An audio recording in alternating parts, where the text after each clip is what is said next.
प्राचीन भारत में भाषा एवं साहित्य, language and literature in ancient India.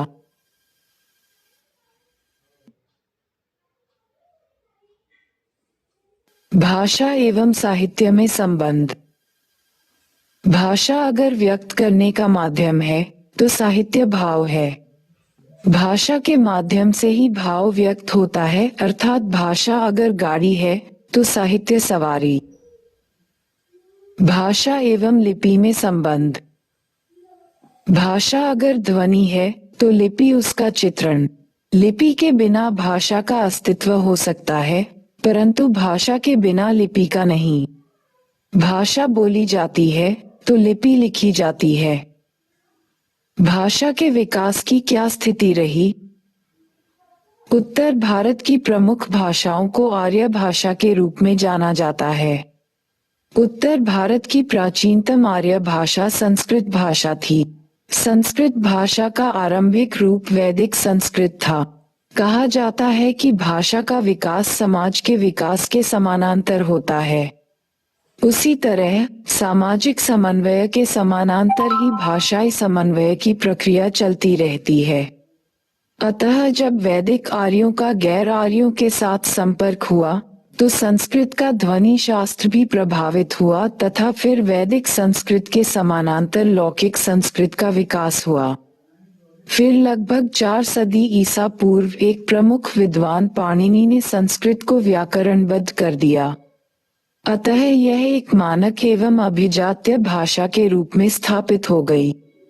सामान्यतः ऐसा देखा जाता है कि व्याकरण का आधार मिलने के पश्चात एक तरफ भाषा मानक भाषा का रूप ले लेती है, वहीं दूसरी तरफ उस भाषा का विकास अवरुद्ध होने लगता है, क्योंकि जनसामान्य मानक भाषा से कटने लगते हैं। वस्तुतः जनसामान्य के लिए व्याकरण के नियमों का पालन करना कठिन होता है।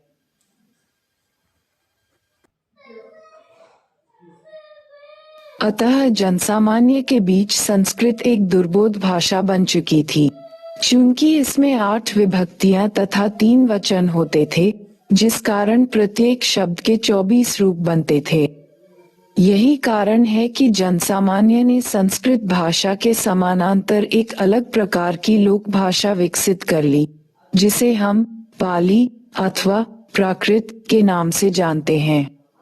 समय के साथ प्राकृत के स्वरूप में भी परिवर्तन होता गया। इसमें विकास के 3 चरण देखने को मिलते हैं, जिसे प्रथम प्राकृत, द्वितीय प्राकृत तथा तृतीय प्राकृत का नाम दिया गया। प्रथम प्राकृत को पाली के नाम से, द्वितीय प्राकृत को प्राकृत के नाम से तथा तृतीय प्राकृत को अपभ्रंश के नाम से जाना गया। एक के बाद दूसरे का विकास हुआ तथा इस विकास के क्रम में भाषा सरलीकरण की ओर उन्मुख हुई, अर्थात विभक्तियां घिसकर टूटने लगीं तथा फिर उनकी जगह प्रसर्गों का प्रयोग आरंभ हो गया। इसके परिणामस्वरूप जनसामान्य के लिए भाषा को बोलना और समझना आसान हो गया। फिर प्राकृत की विभिन्न अवस्थाओं के विकास के क्रम में इसका क्षेत्रीय स्वरूप भी विकसित होने लगा था। उदाहरण के लिए शौरसेनी, अर्धमागधी आदि। किंतु प्रत्येक अवस्था में भाषा को व्याकरणबद्ध किया जाता रहा। उदाहरण के लिए अपभ्रंश का विकास 8वीं सदी से आरंभ हुआ था। फिर हेमचंद नामक विद्वान ने इस भाषा को ही व्याकरणबद्ध कर दिया। अतः आगे इसी से हिंदी का विकास हुआ। अपभ्रंश एक मध्यकालीन आर्य भाषा थी, किंतु हिंदी एक आधुनिक आर्य भाषा बनकर आई। इसके भी अलग अलग क्षेत्रीय रूप थे, जिन्हें बोलियों के नाम से जाना गया। उदाहरण के लिए अवधी, ब्रजभाषा, खड़ी बोली हिंदी आदि। द्रविड़ समूह की भाषा। तमिल दक्षिण भारत में भाषाओं के द्रविड़ समूह का विकास देखा जा सकता है। प्राचीनतम द्रविड़ भाषा तमिल भाषा थी। 200 BC यह भाषा अस्तित्व में आई। सर्वप्रथम इसका प्रयोग गुफा अभिलेख के रूप में मिलता है। तत्पश्चात यह संगम साहित्य के रूप में विकसित हुई। फिर आगे लगभग सभी युगों में इसका विकास हुआ। इसका क्षेत्र तमिलनाडु एवं दक्षिण आंध्र क्षेत्र था। कन्नड़ तमिल भाषा के पश्चात दूसरी प्रमुख द्रविड़ भाषा के रूप में कन्नड़ का विकास हुआ। इसके आरंभिक विकास में जैन संतों का महत्वपूर्ण योगदान रहा। फिर इसमें राष्ट्रकूट शासकों ने भी अपना योगदान दिया। इसका मुख्य क्षेत्र कर्नाटक रहा था। तेलुगु यह भाषा आंध्र क्षेत्र में विकसित हुई थी। विजयनगर काल में एक साहित्यिक भाषा के रूप में इसकी काफी प्रगति हुई। मलयालम ये केरल प्रदेश की भाषा थी। 14वीं सदी तक इसका साहित्यिक भाषा के रूप में प्रचुर विकास देखने को मिलता है। लिपि का विकास। भारत की प्राचीनतम लिपि सिंधु लिपि थी, किंतु ये पढ़ी नहीं जा सकी। लगभग 6ठी सदी ईसा पूर्व में ब्राह्मी लिपि का विकास हुआ। इसका सबसे आरंभिक साक्ष्य हमें अशोक के अभिलेखों में मिलता है। अशोक के अभिलेखों में हमें उत्तर भारत से दक्षिण भारत तक मुख्यतः ब्राह्मी लिपि का ही प्रयोग मिला है, परंतु उत्तर पश्चिम में अशोक के अभिलेखों में अरामाइक लिपि, खरोष्ठी लिपि एवं यूनानी लिपि, इन तीनों का भी प्रयोग हुआ है। गुप्त काल तक आकर लिपि के रूप में कुटिलाक्षर का विकास देखने को मिलता है। फिर लगभग 10वीं सदी तथा उसके पश्चात देवनागरी लिपि का विकास हुआ तथा भारत की अनेक भाषाओं के लेखन में इसका प्रयोग शुरू हो गया। साहित्य का विकास। वैदिक साहित्य 1500 बीसी। वैदिक साहित्य को हम दो भागों में बांट सकते हैं। प्रथम भाग है मंत्र तथा दूसरा भाग है ब्राह्मण। मंत्र 4 वेदों में संकलित हैं। ये वेद हैं ऋग्वेद, सामवेद, यजुर्वेद तथा अथर्ववेद। यजुर्वेद अनुष्ठान संबंधी वेद हैं, सामवेद संगीत पर पुस्तक है तथा अथर्ववेद औषधि शास्त्र से संबंधित है। ब्राह्मण का अर्थ है मंत्रों की व्याख्या। मंत्रों की व्याख्या भी 3 प्रकार से की गई है। अनुष्ठानिक व्याख्या ब्राह्मण, रहस्यवादी व्याख्या आरण्यक, जंगल में तप द्वारा मोक्ष तथा आत्मा ब्रह्म संबंध उपनिषदीय, ब्रह्म जीव की एकता व्याख्या। संस्कृत साहित्य। इस काल में भी संस्कृत ग्रंथों की रचना होती रही। संस्कृत में लिखे वैदिक साहित्य को श्रुति, देवताओं ने कहा, ऋषियों ने सुना का नाम दिया गया था। वहीं इस काल के साहित्य को स्मृति साहित्य, इसमें बिना सुने स्मृति के आधार पर लिखा के रूप में भी जाना गया। इसमें 6 वेदांग आते हैं जो इस प्रकार हैं: कल्प सूत्र, शिक्षा, ज्योतिष, छंद, व्याकरण एवं निरुक्त। कल्प सूत्र को 3 भागों में बांटा जाता है: श्रौत सूत्र, गृह्य एवं धर्म सूत्र। शुल्ब सूत्र को भी श्रौत सूत्र से जोड़ा जाता है।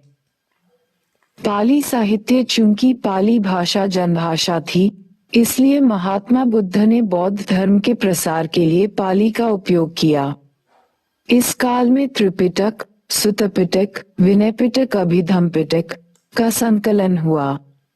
सुत्तपिटक में बुद्ध की शिक्षा संकलित थी। विनयपिटक में संघ के नियम थे तथा पिटक में बौद्ध दर्शन व्यक्त हुआ था।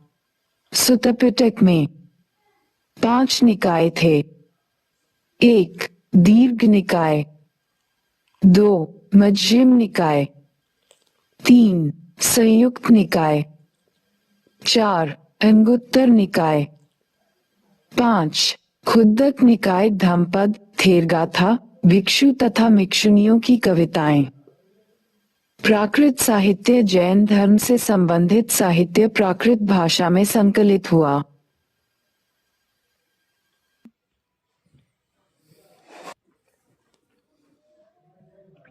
मौर्य काल 400 बीसी - 200 ईसा पूर्व।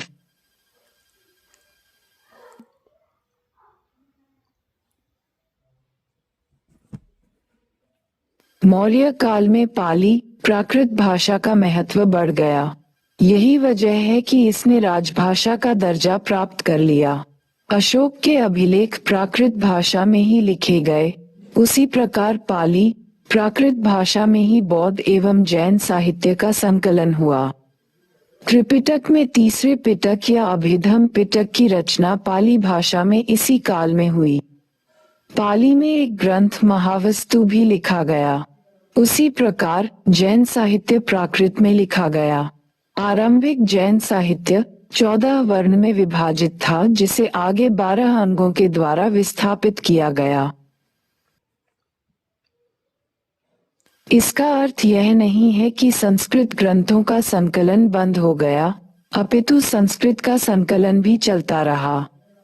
उदाहरण के लिए कौटिल्य के अर्थशास्त्र के अधिकांश भाग का संकलन इसी काल में हुआ। इसके अतिरिक्त कात्यायन की वर्तिका भी इसी काल में संकलित हुई। मौर्योत्तर काल 200 BC - 300 ई।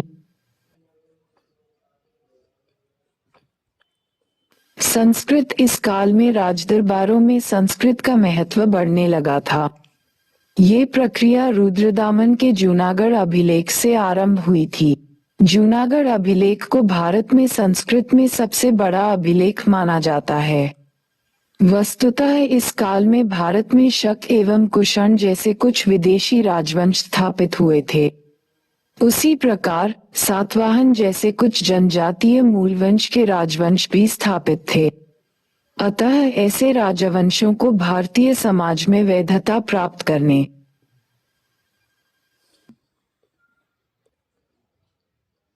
की जरूरत थी। इस कारण से उन्होंने ब्राह्मण पंथ एवं संस्कृत को संरक्षण दिया। फिर वही काल था जब बौद्ध धर्म के स्वरूप में भी परिवर्तन आ चुका था तथा हीनयान शाखा के समानांतर महायान शाखा का विकास हुआ था। महायान शाखा ने पाली भाषा को छोड़कर संस्कृत भाषा को अपना लिया। इसलिए जहाँ हीनयान साहित्य पाली भाषा में मिलता है, वहीं महायान साहित्य संस्कृत भाषा में। अतः जिस प्रकार पाली भाषा में बुद्ध के जन्म से संबंधित जातक कथाएं लिखी गई थीं, उसी प्रकार इस काल में महायान साहित्य में बुद्ध के जीवन से संबंधित अवदान लिखे गए। उसी प्रकार अश्वघोष तथा अन्य विद्वानों की कृतियां भी संस्कृत में लिखी गईं।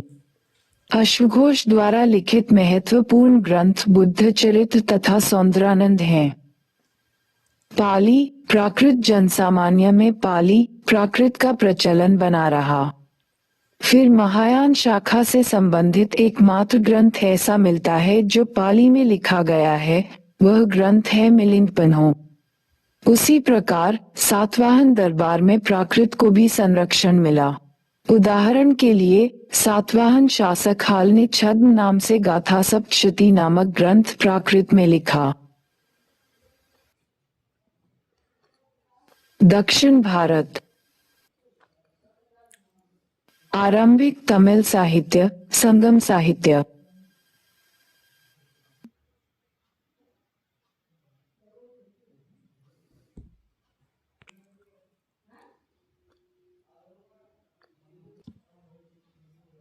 तृतीय संगम की रचना मेलकनका, किलकनका, महाकाव्य, शिल्पाधिकारम एवं मणिमेखलई। तमिल साहित्य का आरंभिक रूप संगम साहित्य के रूप में व्यक्त हुआ है। संगम का शाब्दिक अर्थ होता है कवियों का सम्मेलन। एक तमिल मिथक के अनुसार मदुरई एवं आसपास के क्षेत्र में कवियों के 3 सम्मेलन हुए।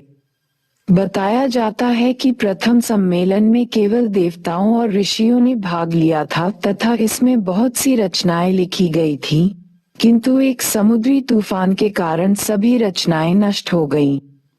फिर दूसरे सम्मेलन में भी देवताओं और ऋषियों ने ही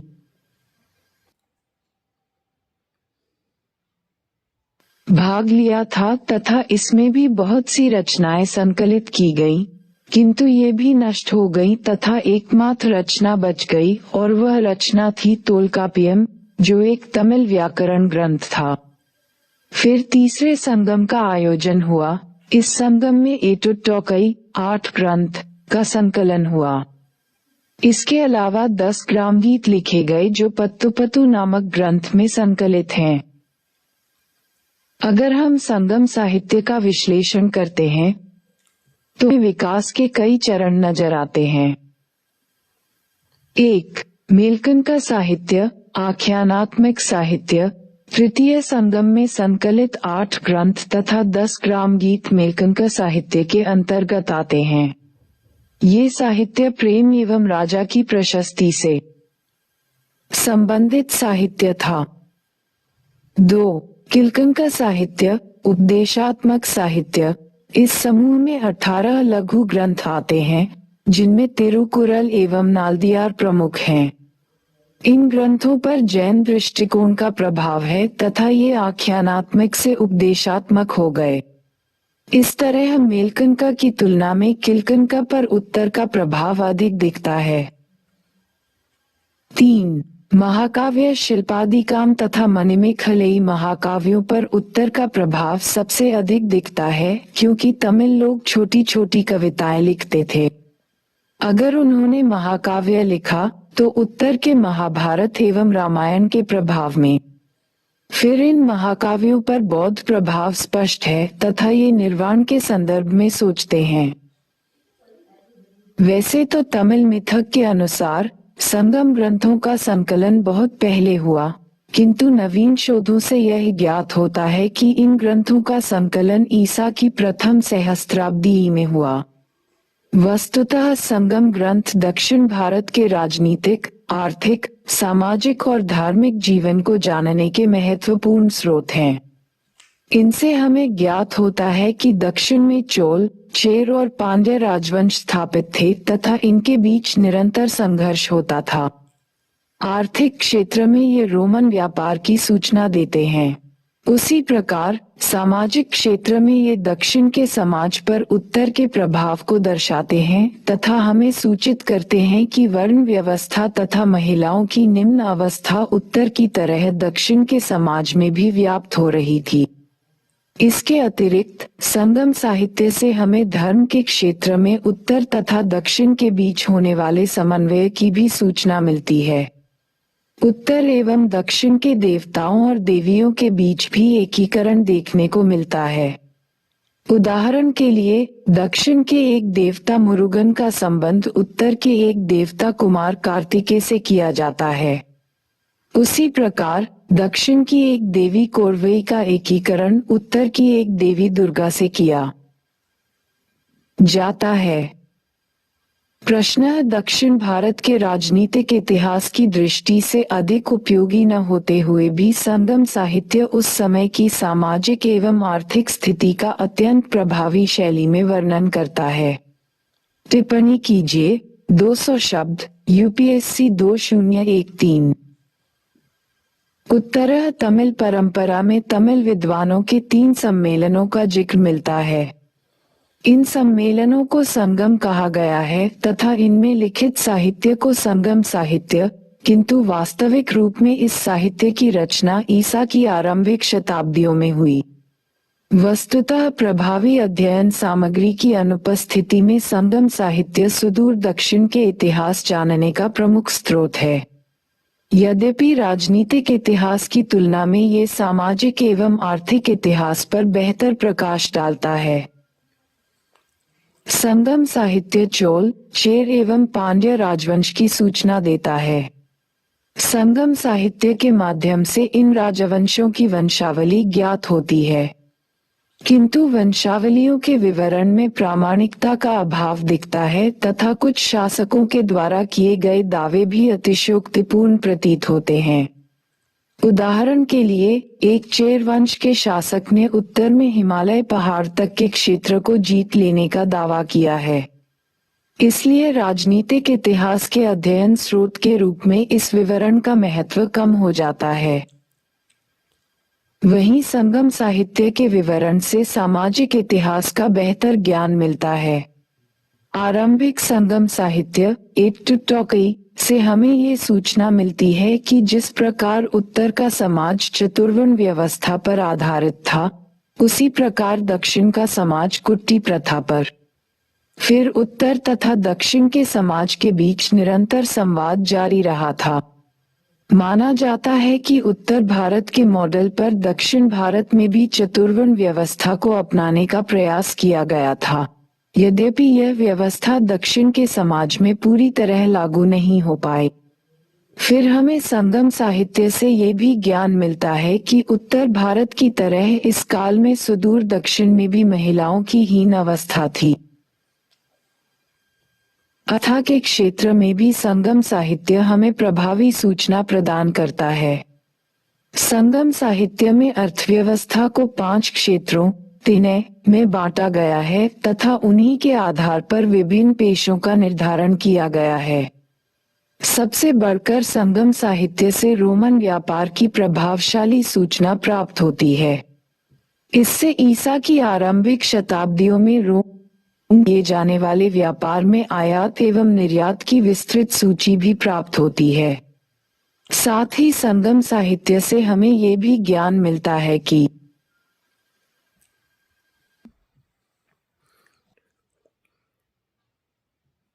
संगमकालीन अर्थव्यवस्था नगरीकरण तक पहुंच गई थी।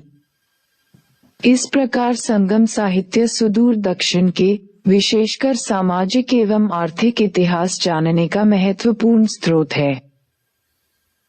गुप्तकालीन साहित्य 300 - 600 गुप्तकाल को स्वर्णकाल की संज्ञा से विभूषित किया जाता है। इसकी इस उपमा की पुष्टि इस काल के कला और साहित्य से होती है। गुप्त साम्राज्य की स्थापना के साथ ही संस्कृत भाषा की उन्नति को बल मिला तथा ये राजभाषा के पद पर आसीन हुई। इस काल के साहित्य को मुख्य रूप से 2 रूपों में विभक्त किया जा सकता है, धार्मिक साहित्य तथा लौकिक साहित्य। धार्मिक साहित्य गुप्त काल के दौरान धार्मिक साहित्य में विविध पुराणों का संकलन हुआ। साथ ही रामायण तथा महाभारत का अंतिम रूप से संकलन भी इसी समय हुआ। इसके अलावा गीता, याज्ञवल्क्य स्मृति, नारद स्मृति तथा बृहस्पति स्मृति आदि की रचना भी इसी समय हुई। लौकिक साहित्य इस काल में धार्मिक साहित्य के अलावा मानव जीवन के विविध पक्षों से जुड़ी रचनाओं को भी देखा जा सकता है। इस श्रेणी में कालिदास की रचनाओं का प्रमुख स्थान है। 7 ग्रंथों के प्रणयन का श्रेय कालिदास को दिया जाता है। रघुवंश, कुमार संभव, मेघदूत, ऋतु संहार, मालविका निमित्रम, विक्रमोर्वशीयम तथा अभिज्ञान शाकुंतलम। रघुवंश 19 सर्गों का सर्वश्रेष्ठ महाकाव्य है जिसमें राम के पूर्वजों का वर्णन, उनका गुणगान तथा उनके वंशजों का चित्रण हुआ है। कुमार संभव में 17 सर्ग हैं। कृति चित्रण तथा कार्तिकेय जन्म की कथा वर्णित है। ऋतु संहार में षड्ऋतु वर्णन तथा मेघदूत में विरही यक्ष एवं उसकी प्रियतमा का वियोग वर्णन चित्रित है। मालविका निमित्रम 5 अंकों का नाटक है जिसमें मालविका और अग्निमित्र की प्रणय कथा वर्णित है। विक्रमोर्वशीयम में उर्वशी तथा पुरुवा की प्रणय कथा है। अभिज्ञान शाकुंतलम में हस्तिनापुर के राजा दुष्यंत तथा शकुंतला के प्रणय, वियोग एवं पुनर्मिलन की कथा वर्णित है। कालिदास के अतिरिक्त इस समय के कुछ अन्य विद्वानों की रचनाएं भी महत्वपूर्ण हैं। इनमें विशाखदत्त की मुद्रा राक्षस तथा देवी चंद्रगुप्तम, शूद्रक का मृच्छकटिकम तथा भारवी का किरातार्जुनीयम आदि प्रसिद्ध हैं। साहित्य के अलावा इस समय गणित, चिकित्सा तथा ज्योतिष संबंधित ग्रंथों का भी संकलन किया गया, जैसे चंद्रगोमिन द्वारा रचित चंद्र व्याकरण, विष्णु शर्मा कृत पंचतंत्र नीति।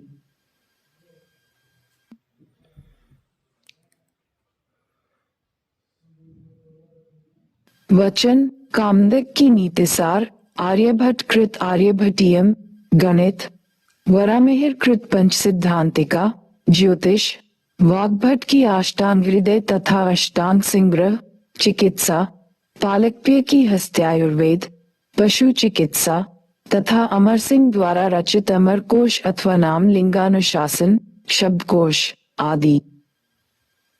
पाली, प्राकृत। हालांकि राजदरबार में संस्कृत को संरक्षण मिला, किंतु जनसामान्य के बीच प्राकृत का प्रचलन बना रहा तथा लोक के रूप में यह महत्वपूर्ण बनी रही। यहाँ तक कि गुप्तयुगीन संस्कृत साहित्य के ग्रंथों में भी महिलाएं तथा शूद्र प्राकृत भाषा बोलते थे। गुप्तोत्तरकालीन साहित्य। उत्तर भारत। गुप्तों के पतन के पश्चात उत्तर भारत में हर्ष के अधीन एक मजबूत साम्राज्य कायम किया गया। हर्ष के शासन काल में शिक्षा एवं साहित्य की उन्नति को पर्याप्त प्रोत्साहन मिला। हर्ष के दरबार में भी संस्कृत को संरक्षण प्राप्त हुआ।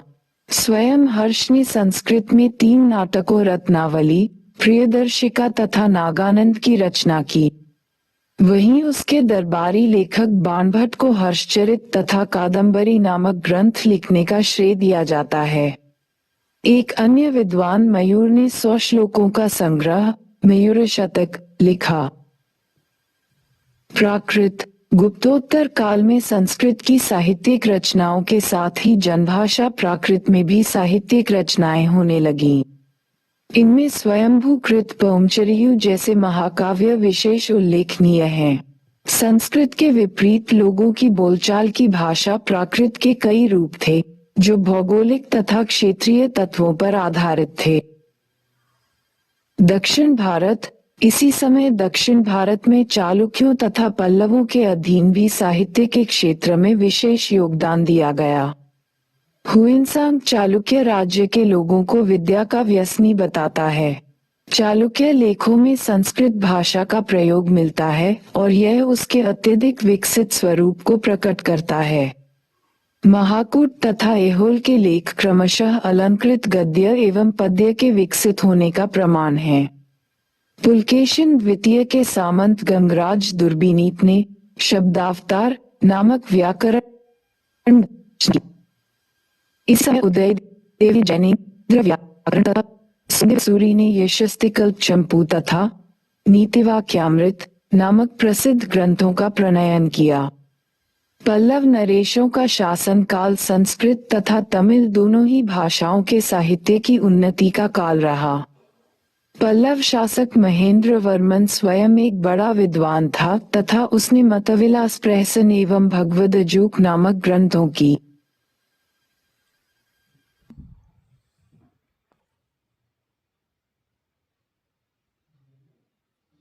रचना की।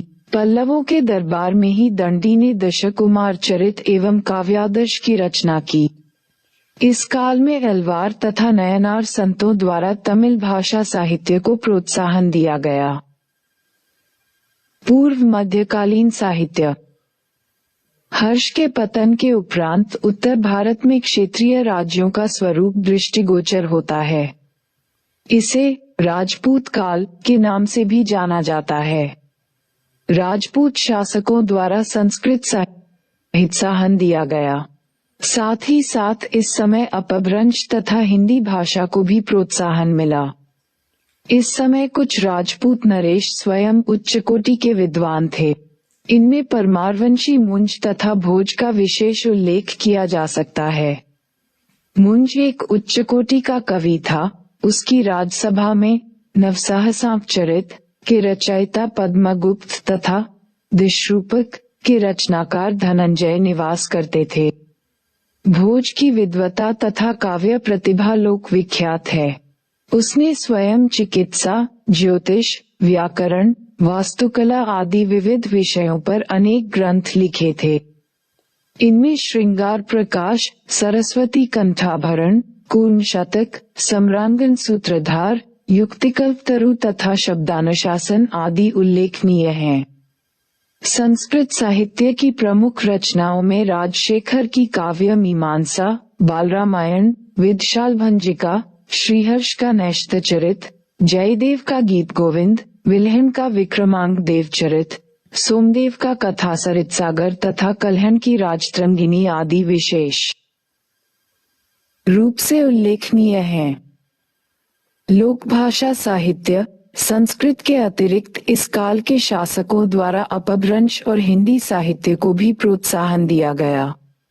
वस्तुतः इस काल में अनेक रासो काव्य लिखे गए, जैसे परमाल रासो, वीसलदेव रासो तथा पृथ्वीराज रासो।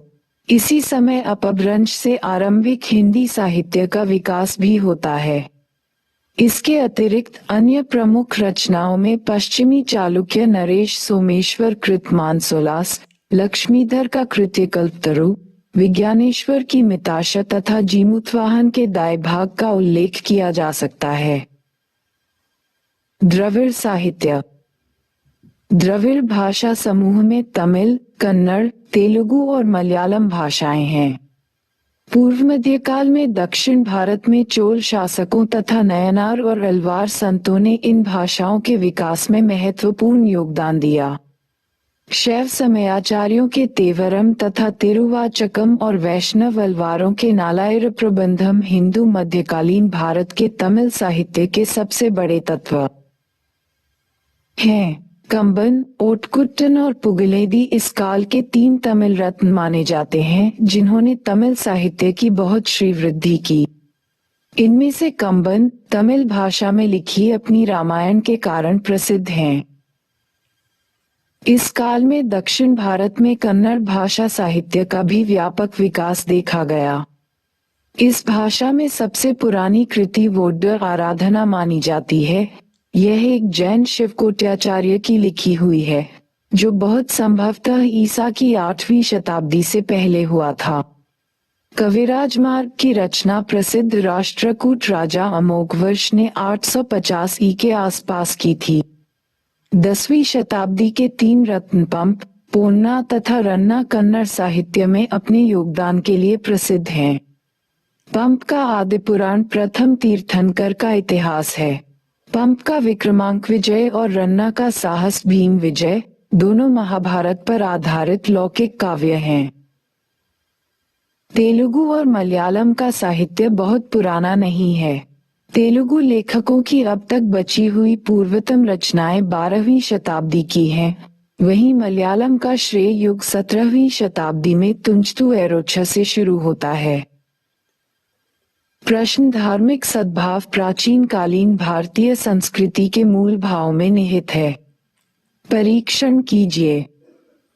उत्तर: धर्म एवं विश्वास की स्वतंत्रता भारतीय संस्कृति का प्राण तत्व रहा है।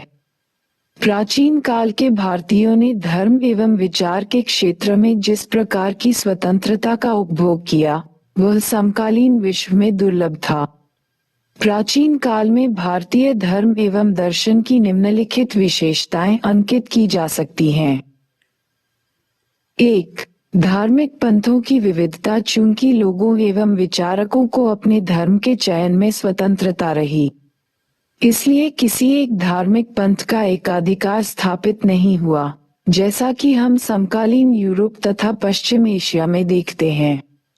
यहाँ ब्राह्मण, बौद्ध, जैन, आजीविक, तंत्रवादी, भक्ति के प्रतिपादक सभी समानांतर रूप में सक्रिय रहे। 2. अधिकांश धार्मिक पंथों का बल अहिंसा पर रहा था। 3. कर्म एवं पुनर्जन्म की अवधारणा। इस अवधारणा ने लोगों में धैर्य एवं सहनशीलता को प्रोत्साहन दिया।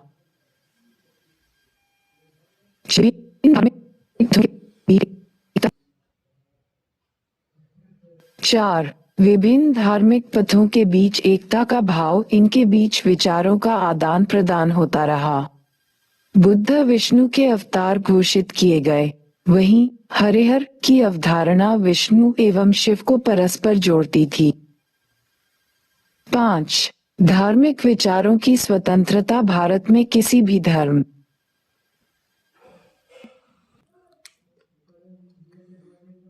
प्रवर्तक को सुकरात अथवा ईसा मसीह की तरह अपने विचारों के लिए प्राण नहीं गंवाने पड़े। इसलिए अमर्त्य सेन ने प्राचीन बुद्धिजीवियों को आर्ग्यूमेंटेटिव इंडियंस का नाम दिया है।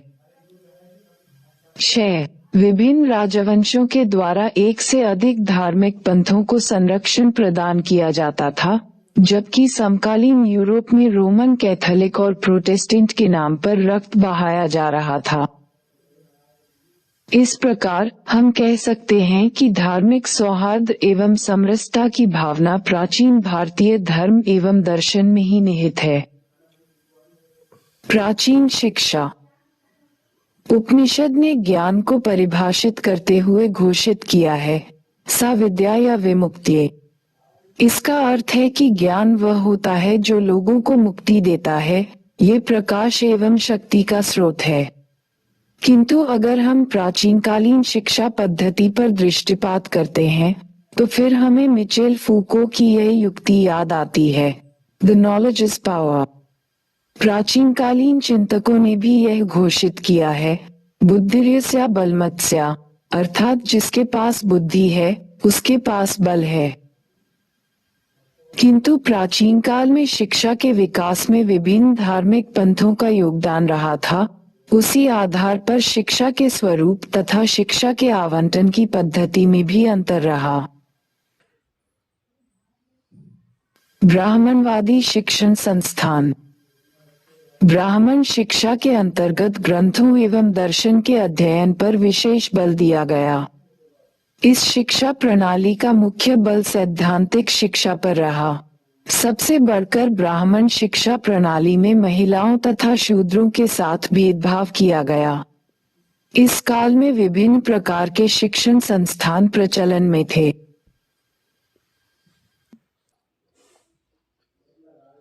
गुरुकुल ब्राह्मण आचार्यों के द्वारा गुरुकुल स्थापित किए जाते थे तथा इस प्रकार के गुरुकुल आम आबादी से पृथक एकांत अथवा जंगल में होते थे।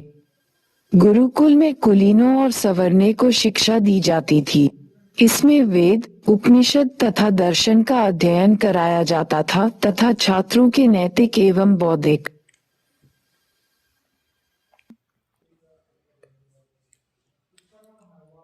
उत्थान पर बल दिया जाता था।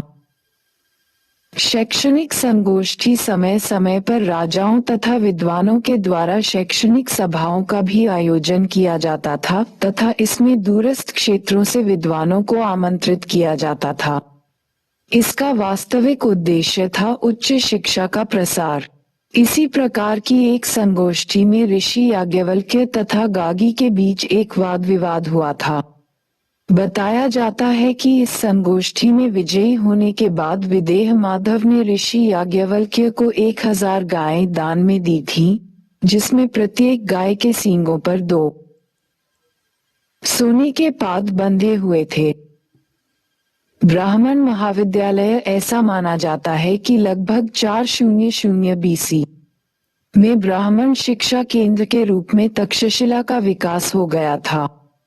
इस महाविद्यालय से भारत के अनेक विद्वानों ने शिक्षा प्राप्त की थी। उदाहरण के लिए प्रमुख राजवैद्य जीवक, प्रमुख आचार्य चाणक्य, प्रमुख विद्वान तथा वैयाकरण कात्यायन सभी तक्षशिला महाविद्यालय से जुड़ रहे थे। फिर तक्षशिक्षा का एक महत्वपूर्ण जुड़ाव भारत के बाहर के क्षेत्र से भी संभव था। किंतु आधुनिक संदर्भ में यह नालंदा विश्वविद्यालय की तरह एक विश्वविद्यालय का दर्जा प्राप्त नहीं कर सका तथा 5वीं में हुनों के आक्रमण के पश्चात इसका पतन हो गया। सदी। जब हम इसके कारणों का परीक्षण करते हैं, तो फिर तक्षशिला एवं नालंदा विश्वविद्यालय के बीच अंतर का एक प्रमुख बिंदु नजर आता है। एक का ब्राह्मण शिक्षा केंद्र के रूप में स्थापित होना, तो दूसरे का बौद्ध शिक्षा केंद्र के रूप में।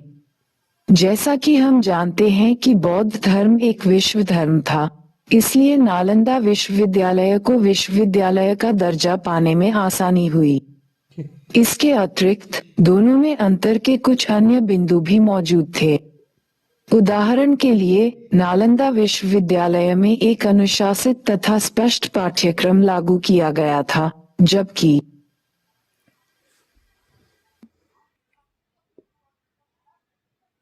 तक्षशिला महाविद्यालय में कोई पाठ्यक्रम स्पष्ट नहीं था और न ही पाठ्यक्रम को समाप्त करने की कोई निश्चित कालावधि होती थी, अपितु शिक्षक अपनी निजी सोच एवं अनुभव के आधार पर छात्रों को अलग अलग समूह बनाकर शिक्षा देते थे।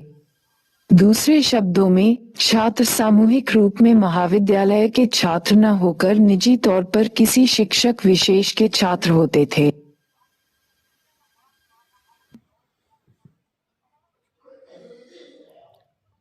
शिक्षा के केंद्र के रूप में घटिका, मंदिर, पूर्व मध्य काल तक शिक्षा के केंद्र के रूप में मंदिर अथवा घटिका का विकास हो चुका था।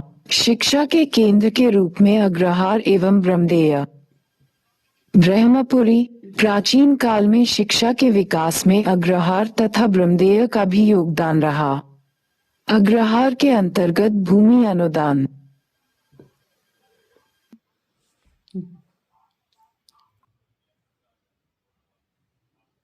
ब्राह्मणों के समूह को दिया जाता था तथा ये ब्राह्मणों के जिस समूह को दिया जाता था उससे यह अपेक्षा की जाती थी कि वह लोगों के लिए मुफ्त शिक्षा का प्रबंधन करे।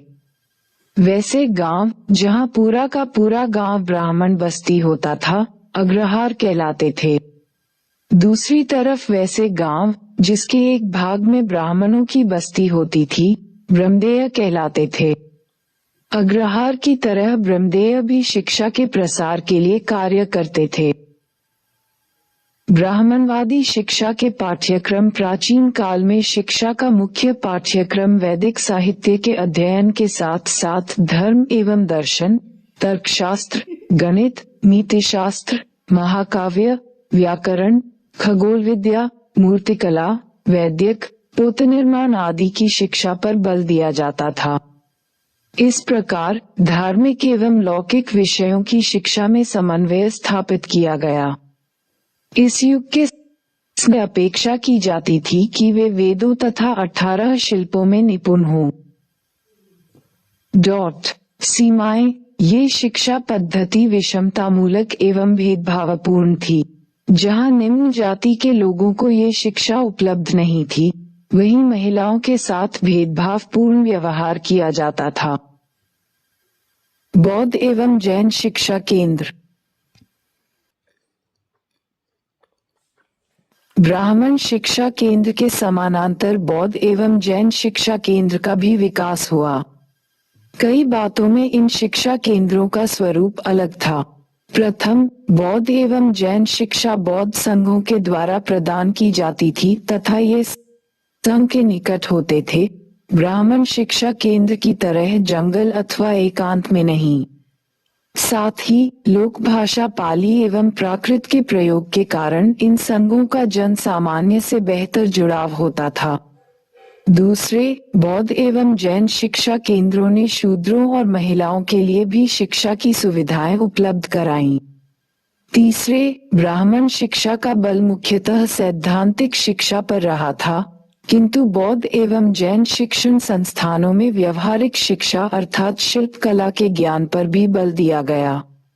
वस्तुतः इन शिक्षण संस्थानों में 18 शिल्प एवं 64 कलाओं की शिक्षा दी जाती थी।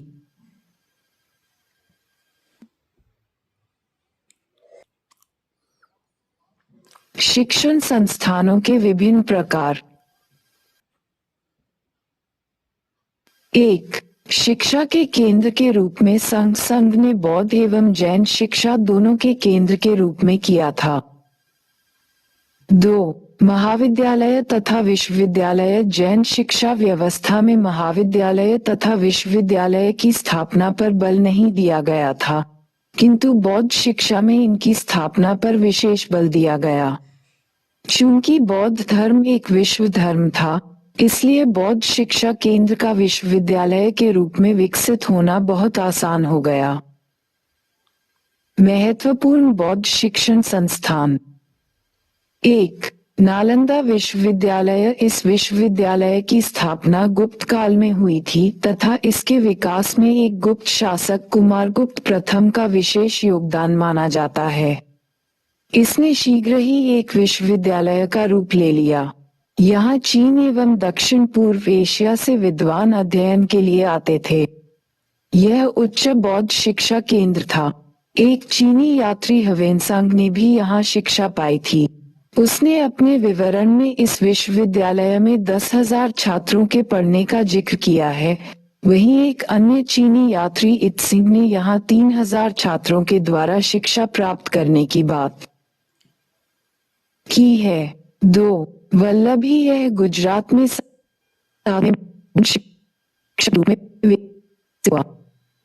विकास में वल्लभी मैत्रेय शासकों का योगदान रहा।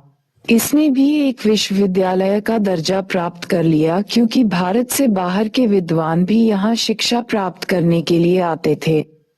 8वीं सदी में अरब आक्रमण के कारण इस शिक्षण संस्थान का पतन आरंभ हो गया था, किंतु आगे मैत्रेय शासकों के उत्तराधिकारियों ने इसे पुनः स्थापित किया। 3. विक्रमशिला वर्तमान में बिहार के भागलपुर क्षेत्र में यह विश्वविद्यालय स्थापित किया गया था। ये भी महत्वपूर्ण बौद्ध शिक्षा केंद्र के रूप में विकसित हुआ। इसका संस्थापक पाल वंश का संस्थापक धर्मपाल था। 9वीं सदी में ये संस्था स्थापित हुई और आगामी लगभग 4 शताब्दियों तक चलती रही। इसने भी विश्वविद्यालय का दर्जा प्राप्त किया। 4. कांचीपुरम दक्षिण भारत में पल्लव शासकों के अधीन बौद्ध शिक्षा के रूप में कांचीपुरम का विकास हुआ। फिर आगे इस पर ब्राह्मण शिक्षा प्रणाली का भी प्रभाव देखा गया। ह्वेनसांग तथा दिंकनाग जैसे विद्वान भी कांचीपुरम शिक्षा केंद्र से जुड़े हुए थे। पुस्तकालयों का निर्माण जैनियों ने विद्यालय अथवा विश्वविद्यालय की स्थापना करने के बजाय पुस्तकालयों के 1. शिक्षा के केंद्र के रूप में संघ ने बौद्ध एवं जैन शिक्षा दोनों के केंद्र के रूप में किया था। 2. महाविद्यालय तथा विश्वविद्यालय जैन शिक्षा व्यवस्था में महाविद्यालय तथा विश्वविद्यालय की स्थापना पर बल नहीं दिया गया था, किंतु बौद्ध शिक्षा में इनकी स्थापना पर विशेष बल दिया गया। चूंकि बौद्ध धर्म एक विश्व धर्म था, इसलिए बौद्ध शिक्षा केंद्र का विश्वविद्यालय के रूप में विकसित होना बहुत आसान हो गया। महत्वपूर्ण बौद्ध शिक्षण संस्थान 1. नालंदा विश्वविद्यालय। इस विश्वविद्यालय की स्थापना गुप्त काल में हुई थी तथा इसके विकास में एक गुप्त शासक कुमारगुप्त प्रथम का विशेष योगदान माना जाता है। इसने शीघ्र ही एक विश्वविद्यालय का रूप ले लिया। यहाँ चीन एवं दक्षिण पूर्व एशिया से विद्वान अध्ययन के लिए आते थे। यह उच्च बौद्ध शिक्षा केंद्र था। एक चीनी यात्री ह्वेनसांग ने भी यहाँ शिक्षा पाई थी। उसने अपने विवरण में इस विश्वविद्यालय में 10,000 के पढ़ने का जिक्र किया है। वहीं एक अन्य चीनी यात्री इत्सिंग ने यहाँ 3,000 छात्रों के द्वारा शिक्षा प्राप्त करने की बात की है। 2. वल्लभी यह गुजरात में 7वीं सदी में बौद्ध शिक्षा केंद्र के रूप में विकसित हुआ। इसके विकास में वल्लभी के मैत्रेय शासकों का योगदान रहा। इसने भी एक विश्वविद्यालय का दर्जा प्राप्त कर लिया क्योंकि भारत से बाहर के विद्वान भी यहाँ शिक्षा प्राप्त करने के लिए आते थे। 8वीं सदी में अरब आक्रमण के कारण इस शिक्षण संस्थान का पतन आरंभ हो गया था, किंतु आगे मैत्रेय शासकों के उत्तराधिकारियों ने इसे पुनः स्थापित किया। 3. विक्रमशिला वर्तमान में बिहार के विश्वविद्यालय स्थापित किया गया था।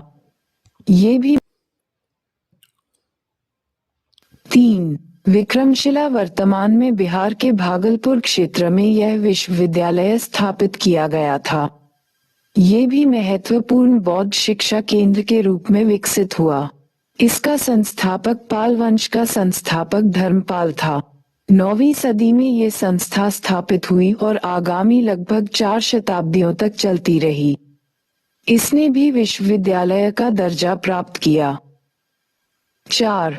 कांचीपुरम दक्षिण भारत में पल्लव शासकों के अधीन बौद्ध शिक्षा के रूप में कांचीपुरम का विकास हुआ। फिर आगे इस पर ब्राह्मण शिक्षा प्रणाली का भी प्रभाव देखा गया। हवेनसांग तथा दिंकनाग जैसे विद्वान भी कांचीपुरम शिक्षा केंद्र से जुड़े हुए थे। पुस्तकालयों का निर्माण जैनियों ने महाविद्यालय अथवा विश्वविद्यालय की स्थापना करने के बजाय पुस्तकालयों के